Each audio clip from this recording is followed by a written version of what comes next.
Facial rejuvenation can come in many different forms, from more minimally invasive to more surgical corrections. But basically, as we all age, we're all going to undergo changes, and those can happen at different rates and to different degrees depending on each person.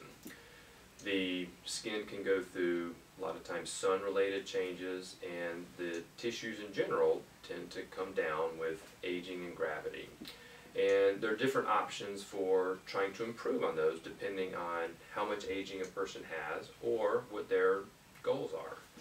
So great options for the region up here can be Botox, which is commonly used for the forehead, the glabella, and the crow's feet. And that's basically treating the muscles that are overactive, and by their overactive state, they're setting those creases in there. Other options in different regions can include fillers. Very common places for fillers include this area here, which is the nasolabial fold, or the marionette lines, the jowls. Those are common places where we use fillers, where it's not a muscle that's being overactive, but it's the creases that have formed with aging.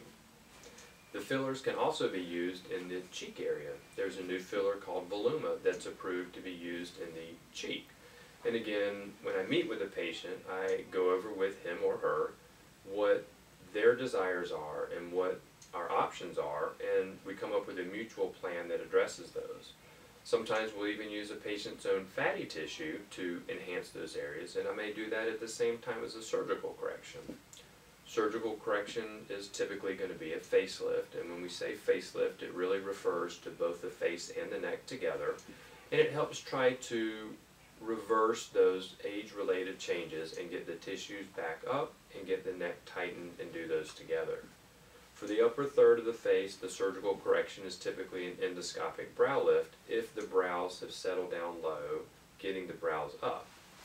The skin around the eyes can also have problems, and enhancing that with a blepharoplasty, which is basically removing the extra skin of the uppers and or the lower eyelids, are all various different options to treat those age-related changes.